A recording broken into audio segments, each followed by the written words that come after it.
Alright, ito na ang final part ng AI Travel Assistant natin. Kung napanood mo yung part 1 at part 2, congrats! Malapit na nating matapos. This time ay i-connect na nga natin siya sa Slack para ma-receive natin as Slack message yung output niya. Okay, let's start. Punta ka lang sa api.slack.com/apps and then create lang tayo ng bagong app. Then we do it from scratch and then let's just give it an app name like AI Travel Assistant. And then select lang tayo ng workspace which is my personal workspace. Once created na, ang kailangan mo lang gawin ay pumunta sa OAuth permission. And then scroll down ka lang sa scopes, magdadagdag tayo ng mga OAuth scopes dito. So first is the app mention read and then add din natin si assistant write. And then mag-add rin tayo ng channel history. And then we will also allow it to do channelless read. Kailangan din natin siyang bigyan ng chat write. And then lastly, also with the groups read. Once okay na, balik lang tayo sa taas and then install na natin sa personal workspace natin. Allow lang natin siya. And then, meron na tayong token. Kakopy lang natin siya. Once na makopy na natin, mag-add na tayo dito ng ating Slack node. Ang kailangan lang natin sa ngayon is for it to send a message.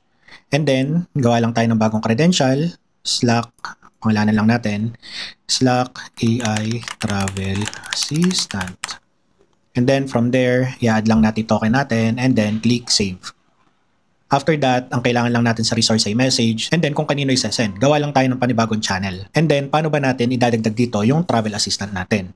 Ang kailangan lang natin ay i-mention muna siya at AI. So, ayan na nga yung AI Travel Assistant and then hit enter. Ngayon, once na minention mo siya, yung Slack bot, sasabihin sa'yo, wala siya dyan sa channel na yan. So, add mo lang.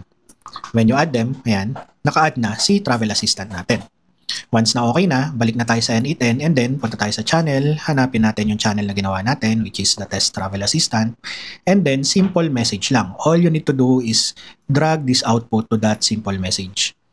Ngayon, I usually do extra option here na include link to workflow. I usually turn this off para wala siyang link papunta sa workflow mo. Ngayon okay na, pwede na natin siyang i-test. So ayan na nga, na-receive na natin yung message and then pag tinignan natin, nandyan yung flight details natin, nandyan yung date, nandyan yung departure, destination, nandyan din yung ating geolocation, yung weather, yung tip, at saka yung recommendation for dinner spots. So yun na nga yung ating complete workflow. Kung ipupush na natin siya sa production, ang kailangan lang natin gawin ay i-schedule tong workflow na to para i-check niya araw-araw kung meron ba tayong travel for the next coming days. Having said that, add lang tayo ng node. Search natin yung schedule, makikita natin dito yung schedule trigger, and then sa trigger interval, kung gusto natin ay weekly or daily, magche-check siya. Ngayon, kailan ba? Every 2 days or 1 day, so this means every day. Kailan? Midnight? I would do it like 9 AM para gising na talaga ako at mabasa ko yung Slack message once na mag-message siya. And then, back na tayo sa Canvas. Ang gagawin lang natin dyan ay pwede ka pa rin may manual workflow at pwede mo rin i-connect dyan yung iyong timer. Once na nag-trigger ang timer mo, magrarun ng workflow at kung meron ka mang next travel date, ay sasendan ka ng ating AI ng Slack message. Save lang natin yan and then you can put it to active and then ma-activate na yung workflow mo. So, ang caveat lang dito guys ay nasa local computer natin siya. So, kailangan bukas yung local computer mo at connected sa internet para makareceive ka ng Slack message. Kaya, it is advisable pa rin na pag sa production ay mag-subscribe tayo kay N8N.